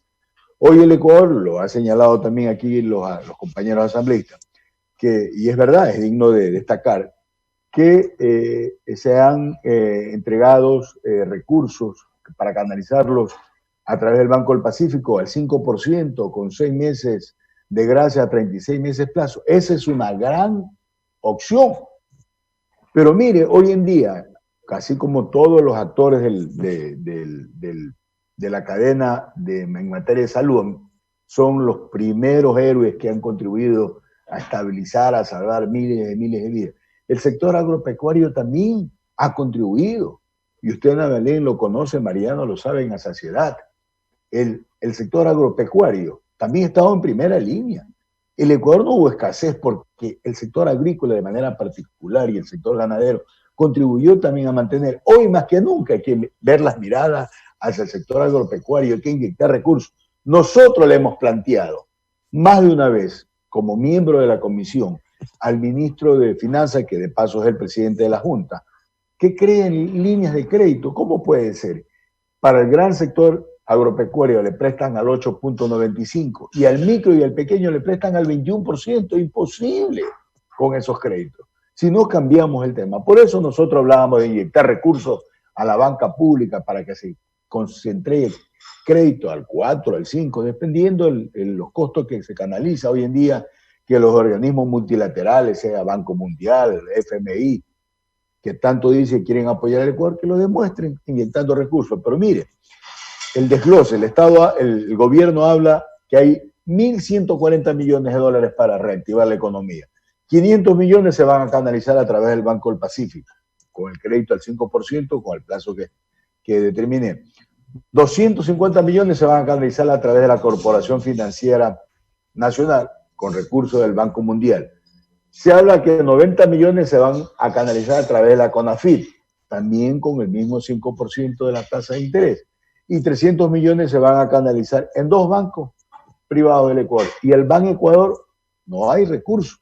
Ojalá que el Estado ecuatoriano inyecte recursos económicos para que Ban Ecuador, que es de paso el banco más grande del Ecuador, con mayor presencia en todo el Ecuador, mayor cantidad de oficinas, y como le hemos dicho, no tiene fines de lucro, se puede reactivar la economía y especialmente de lo que usted mismo lo dijo, Ana Belén, el ciudadano de pie, ese ciudadano emprendedor que vive del día a día, que tiene su propio negocio, que es más de 5 millones de ecuatorianos, por los cuales nos deberíamos preocupar con mayor interés. Y no es que no nos preocupemos del mediano o del grande, sino por su infraestructura patrimonial. Es más fácil acceder a créditos a través del sistema financiero nacional. Por eso nosotros habíamos hecho planteamientos, por eso hablábamos de la reducción de las tasas, de las tarifas eléctricas, para reactivar la economía del país. Miren, el Ecuador, tomando ejemplo de nuestros 2 países vecinos, Colombia y Perú, no somos competitivos. ¿Por qué? Por el costo que tenemos de la electricidad. El Ecuador genera más del 90% en energía hidroeléctrica. Tenemos que bajar los costos de producción para hacernos más competitivos, para seguir manteniendo fuentes de empleo y trabajo. Para el sector agropecuario, la mejor hora para regar es en la noche. Es la mejor hora. Al sector camaronero, hoy día que el Ecuador es el primer país productor de camarón en el mundo, la mejor hora para bombear las piscinas es en hora de la noche. El sector florícola, la mejor hora para regar en hora de la noche. Por eso nosotros estamos en esa línea, pero muchas de ellas no fueron tomadas en cuenta. Respetuoso del tema, esas son entre otras, las propuestas que habíamos hecho como incentivo al sector productivo, al sector ciudadano. 9:40, asambleísta. Así es, 9:40 de la mañana, hemos pasado 10 minutos. Bueno, las palabras finales, Ana Belén Marín, gracias por acompañarnos. Ana Belén es asambleísta de la provincia de Cotopaxi, ella es primer vocal del Consejo de Administración Legislativa, el máximo organismo de la Asamblea Nacional. Además es miembro de la Comisión de Régimen Económico y Tributario, que tiene a cargo otra ley económica urgente. Muchas gracias por habernos acompañado en esta permanente agenda territorial, en esta permanente rendición de cuentas. Lo que hacemos es informar esa cercanía que mantenemos con nuestros conciudadanos, que la hemos mantenido a lo largo de 278 semanas consecutivas como una permanente forma de mantener ese contacto. Gracias por acompañarnos y sus palabras finales en su programa Contigo Siempre. Gracias, estimado Carlos, Néstor. Para mí ha sido un gusto poder acompañarles, como siempre, también haciendo agenda en territorio, informando a la ciudadanía. Esa es nuestra responsabilidad, mantenerles informados y sobre todo argumentar y dar el razonamiento de las normas que se van aprobando en la Asamblea Nacional y que van en beneficio de la población. Que todavía tenemos un largo trajinar, por supuesto que sí, el tiempo que nos quede y el tiempo que hemos avanzado. Estos 3 años ha sido una asamblea que ha generado muchos frutos para el país y en lo que queda del tiempo no va a ser excepción. No quiero dejar de ratificar mi cariño profundo a toda la provincia de Manabí, enviar un saludo cariñoso, un abrazo a todos quienes nos han estado escuchando en este momento, principalmente mis amigos de Pedernales, de Puerto Viejo, de Manta, Jipijapa, enviarles un abrazo de siempre y espero pronto vernos. Gracias, Carlos, gracias a todos, gracias, Mariano. Buen día. Muchas gracias. Gracias a ustedes. Venga, asambleísta, la esperamos en Manabí. Ingeniero Mariano Zambrano. Muchas gracias. Justo me quitó las palabras, le iba a decir que está cordialmente invitada, ya estamos casi la mayor parte de las ciudades en amarillo, así que ya puede venir y con mucho gusto comerse un buen ceviche acá en Manabí. Yo quiero agradecerte, Carlos, por la invitación, felicitarte porque esta iniciativa que vienes realizando durante ya varios años, sin duda es importantísimo para poder dar conocimiento a la ciudadanía acerca del trabajo legislativo que en muchos casos primero no se lo conoce y en algunos otros casos tampoco se está bien informado acerca de lo que está realizando la Asamblea Nacional. Inclusive hay muchas leyes que brindan beneficios a la ciudadanía, pero que lamentablemente por desinformación no se pueden hacer uso completo de sus beneficios. Entonces creo que es importante lo que usted está realizando. Quiero también enviar un fuerte abrazo, un cordial saludo a todas las personas que nos están escuchando, que nos están escuchando. Y también aprovecho la oportunidad para desearles a todas las familias un feliz Día del Padre. Yo sé que tal vez mañana va a ser un Día del Padre, uno de los más duros que tal vez hemos tenido en los últimos años. Sin embargo, siempre pues la unión familiar es importante y de seguro pues con las buenas intenciones y el buen trabajo que realizan en su mayoría las autoridades, pues esperamos poder brindar mejores para la ciudadanía y para el país. Nuevamente te agradezco, Carlos, a Ana Belén, a Doris, que no está, pero también a todos un fuerte abrazo, a ti, Néstor, y a todas las personas que también se encuentran presentes, deseándoles lo mejor y espero que más adelante pues tengamos la oportunidad de estar nuevamente aquí en el programa y seguir aportando para dar conocimiento a la ciudadanía acerca del trabajo legislativo. Muchas gracias. Muchas gracias a Mariano, a Ana Belén y a Doris. Gracias por acompañarnos en su programa Contigo Siempre, edición 278, y sumarnos también a el día de mañana que todos los padres del mundo celebren, y de manera especial los manabitas y los ecuatorianos, un buen día en familia, que es realmente la fecha, así lo es, no sin antes agradecerle la presencia de ustedes en su programa Contigo Siempre, edición 278, y si Dios lo permite, el próximo sábado llevaremos a cabo nuestro programa 279 con temas de interés de todo el país. Y nos quedamos unos minutos más con usted, asambleísta Carlos Berman, a través de contigosiempreradio.com y sus plataformas en las redes sociales para hablar de lo que ha sido la agenda cumplida de la semana. Sí, así es, pero sobre todas las cosas también destacar que este es un programa totalmente inclusivo, por eso semana a semana nuestro amigo y compañero Clever Tallo también está colaborando con nuestro programa, como lo hacen el resto de medios aliados al desarrollo de Manabí La Patria. Efectivamente, la tarea legislativa esta semana tuvimos como siempre, el día lunes, informe a través de los medios de comunicación, en este caso con Radio La Voz 1570, de nuestro programa acostumbrado de informe también de trabajo de la semana. El día martes estuvimos muy temprano, en horas de la mañana, también en Radio Marejada de la ciudad de Manta. Posteriormente tuvimos sesión de pleno de la Asamblea, donde tratamos varios temas inherentes al quehacer y proyectos de ley que venían también debatiéndose para necesidad del país. Hay que destacar que en esta emergencia ya hemos aprobado, con la ley que fue aprobada el día jueves, 7 leyes en esta pandemia. Sí, creo que somos uno de los parlamentos ecuatoriano y mundial de mayor producción. Hemos ya mantenido alrededor de 250 sesiones de comisiones y seguimos en esa misma tónica. El día viernes tuvimos comisión de soberanía alimentaria y desarrollo agropecuario y pesca para conocer varios proyectos de ley y el cronograma también de trabajo de una ley que es definitiva e importante para el sector agropecuario, que es la ley de fomento al desarrollo agropecuario, que le vamos a empezar a cambiar la denominación para insertar lo mismo en la dinámica del mundo en materia de agropecuaria. El día jueves nuevamente tuvimos pleno donde aprobamos la ley de apoyo humanitario, que es una demostración de compromiso de la Asamblea Nacional. Y volvemos a ratificar. Nosotros, en segundo debate, votamos en contra de estos 2 proyectos de ley en materia económica urgente, porque lo mencionamos.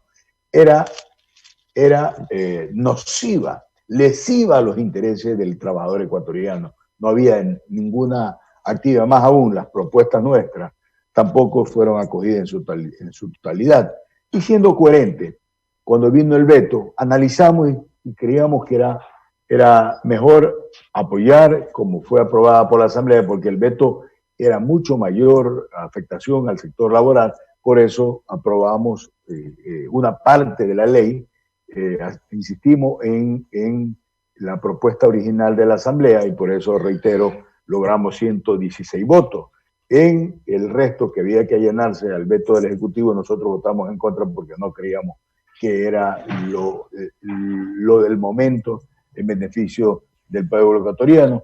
El día viernes tuvimos reunión de trabajo con el CONADIS, de la cual somos miembros, el Consejo Nacional de Discapacidad, en representación de la Asamblea Nacional, para tratar algunos temas importantes como es en materia electoral, la ratificación de los derechos del sector de las personas con ciertas discapacidades que tienen que mantener, como hay inclusive una resolución de la Corte Constitucional, mantener el trabajo, aun cuando haya la supresión de partidas, se mantiene la estabilidad laboral de las personas con discapacidad, es un tema. Y hoy día estamos llevando a cabo nuestro programa Contigo Siempre, edición 278. Ciudadanos, Néstor. A ver, sí, un programa interesante, el 278, con la participación de la ingeniera Ana Belén Marín Aguirre, primera vocal del CAL, asambleísta por la provincia de Cotopaxi, la magíster Doris Solís Carrión, asambleísta por la provincia de La Suay, y el ingeniero Mariano Zambrano Vera, asambleísta por la provincia de Manabí, a quienes agradecemos. Y en un resumen informativo, básicamente, 2 o 3 ideas fundamentales. Si bien es cierto, el proyecto de ley como tal sufrió grandes modificaciones, y utilizamos la palabra sufrió por la misma ejecución de la materia de la práctica legislativa, se sometió a grandes observaciones y grandes modificaciones en el tratamiento de la Asamblea Nacional, lo cual implica o refleja un trabajo de una institución que en el contexto de la coyuntura también ha sido bastante afectada en su imagen pública. Asamblea de Carlos. Indudablemente, y lo hemos dicho, recordemos que todos los parlamentos del mundo convergen todas las fuerzas políticas que hay en un país. Indudablemente, en ese mismo sentido, siempre seremos el centro principal, porque es la principal función del Estado, por lo menos en este Estado ecuatoriano que tiene un régimen presidencialista. Efectivamente, la Asamblea ha contribuido, ha desarrollado, fuimos uno de los primeros parlamentos en el mundo que se puso en actividad y seguimos trabajando, ya tenemos trabajo para esta semana. Como decía, vamos a empezar ya el trabajo legislativo desde la comisión y tendremos plenos, ya está planteado el próximo martes. una cosa importante. Nosotros planteamos como reforma, y lo volvemos a ratificar en esta ley económica urgente, que se mantengan los mismos valores que pagamos en marzo, abril, mayo y junio del año 2019, ahora el 2020, y con eso hubiéramos solucionado. Hemos enviado también una comunicación al CONELEC para que mantenga las mismas tarifas. Eso es una acción que ellos pueden regular a través de la tarifa. Está invitado, entendemos, el próximo martes el ministro de Energía para recabar esa información, que es un planteamiento que es el sentir de los ciudadanos. Están pidiendo reliquidación y eso va a conllevar algún tiempo. Por lo tanto, creo que es oportuno poder plantear eso. Y decía que ya tenemos agenda para el día martes y entendemos que en el transcurso de la semana vamos a seguir debatiendo varios cuerpos de ley en beneficio de la razón de nuestra existencia, que es los ciudadanos de toda la provincia y del país. Nos vamos. Una semana más cumplida con este programa asambleísta. Así que muchas gracias y con siempre nuestro mensaje final. Primero, reafirmar que el día de mañana pase un buen día a todos los padres manavitas ecuatorianos del mundo entero que disfruten al interior de su distinguida y digna familia. Y segundo, que siga Dios irradiando y bendiciones a todos los hogares y familias manavitas y ecuatorianos. Y como siempre nuestra característica, por favor, cuando salgamos de casa, usemos la mascarilla como una forma de protegernos nosotros y proteger a nuestros semejantes. Tener esos mínimos cuidados, lavarse las manos con agua, jabón o con algún gel o alguna solución que permita precautelar los intereses. Y cuando regresemos de nuestras actividades al ingreso a nuestra casa, también tener esos cuidados de dejar la vestimenta fuera de ellos. Como siempre, un agradecimiento fraterno a toda la red de medios aliados al desarrollo del país, de seguirnos apoyando, seguirnos con esa contribución cívica y democrática para seguir informando a toda la ciudadanía de nuestra provincia, del país y del mundo entero. Aquí finaliza Contigo Siempre, el programa de Carlos Bergman, tu asambleísta. Nos volveremos a encontrar el próximo sábado, desde las 8 de la mañana. Contigo Siempre, tu voz en la Asamblea Nacional. Carlos Bergman, tu asambleísta.